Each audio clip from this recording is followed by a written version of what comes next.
안녕하세요. 신상성형외과 이영재 원장입니다.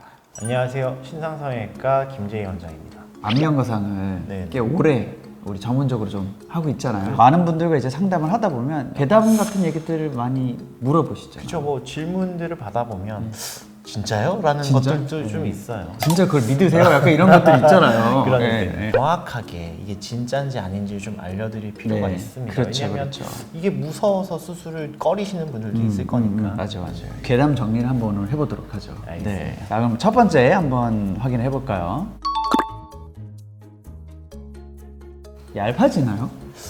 어떻게 생각하느냐에 좀 달라질 수 있겠는데 네. 일단 기본적으로 얇아진다라고 얘기하시는 분들은 본인의 피부가 좀 당겨지면서 탱탱해 보이니까 좀 얇아진다라는 느낌을 받을 수는 있을 것 같아요. 그리고 또 그런 것들은 있을 수 있을 것 같아요. 저는 그 재수술 같은 경우에는 우리가 안에 있던 흉살도 떼내야 되고 네네. 다시 박리를 하는 과정에서 날아가는 조직들도 많다 보니까 아무래도 피부가 첫 수술 때보다는 조금 얇아질 수 있다. 그렇죠. 피부가 있고 그 밑에 진피가 있고 그 밑에 지방이 있고 그 밑에 이제 우리 뭐 다른 뭐 스마스가 근육이라든가 있죠. 스마스층이 있잖아요. 그 조직 전체가 슬림해지는 느낌은 받을 수 있죠. 거상하고 나서 얼굴이 좀 작아지는 느낌이 있잖아요. 그렇죠.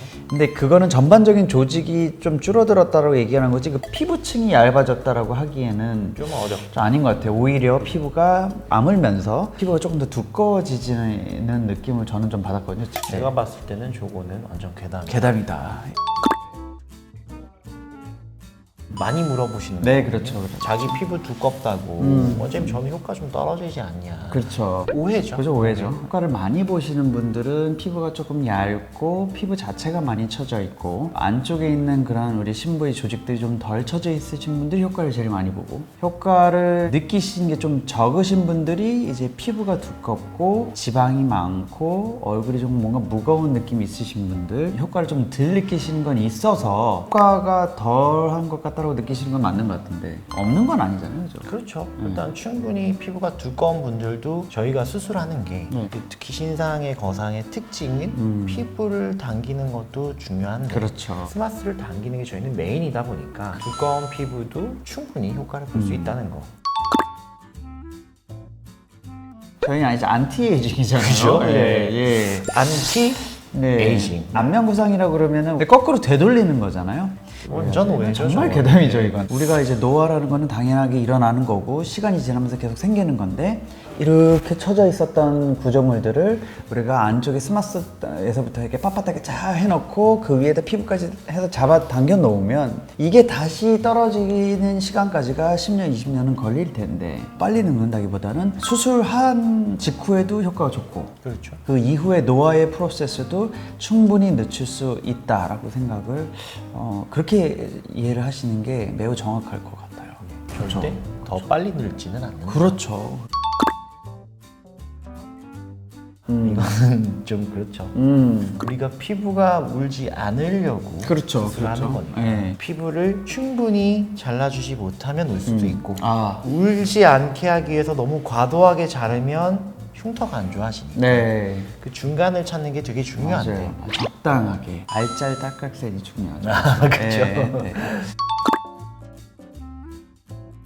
안면거상 하자마자 시술을 해도 돼요? 그런 분들 이런 많이 걸 물어보시는 있으시니까. 것 같은데 그러니까 영향이 없지는 않을 수 있죠, 일시적으로. 왜냐면 수술을 다 해놨으니까 그거 회복하고 있어야 되는데 바깥에 뭐 하면 이게 중복으로 회복을 해야 되니까 좀 그럴 수도 있는데 안면 거상을 하면서 보톡스라든지 지방 이식이라든지 이런 피부에 뭔가 관련되는 또는 스킨 부스터 같은 것들을 해보는데 네. 딱히 뭐 큰 차이는 없죠. 네, 다만 안면 거상 초반에는 부어 있을 거고 이 붓기라는 게 결국 되게 오래 갈 거고 그렇죠. 3개월, 4개월 정도까지는 시술하는 것 자체가 큰 의미를 갖진 맞아요. 않겠죠. 얼굴이 맞아요. 부어 있을 테니까. 네, 근데 네. 그 이후 시간에는 제가 봤을 때는 뭐 일반 피부랑 큰 차이가 없다. 아, 그럼요. 이거를 이제 환자분하고 얘기를 해야죠. 절개선의 디자인이라든지 맞아요. 이런 것들을 감안을 해서 효과를 볼 수 있는 정도의 디자인을 했을 때 예를 구렛나룻이 여기까지 내려와 있으면 좀 그렇죠. 어려움은 그쵸, 있겠죠. 그쵸. 너무 긴 구렛나룻은 좀 줄어들 수 있는 게 맞다고 저는 맞아. 우리가 좀 직선화 시켜가지고 디자인을 하면 그만큼의 구렛나룻이 안 보이게 되는 걸 거고 그거를 보존하기 위해서 우리가 이제 U자형으로 이렇게 하게 된다면 구렛나룻이 보존이 되는 거겠고, 말씀하셨던 것처럼 너무 길면 조금 줄이면 되는 거고. 그렇죠. 디자인이 중요한 것 같은데 원장님도 이제 수술하기 전에 그래서 그 구렛나룻에 대해서 환자분들 얘기하시잖아요. 하죠. 그죠? 네. 그 부분은 분명히 얘기해야 되는 거고. 수술 전에 원장님과 같이 상의를 보통 하시기 때문에 짧아질 수 있다 정도? 자, 오늘 우리 안면거상 수술 관련돼서 괴담에 대해서 네. 좀 알아봤는데 궁금증 해소시켜드렸을지 잘 모르겠어요. 네, 괴담들을 제보 왔습니다. 네, 그런 부분에서 얘기를 나눠보도록 하면 좋을 것 같아요. 그렇죠. 많이 알려주세요. 성형외과 전문의 김재희입니다. 네, 이영지였습니다. 오늘도 신상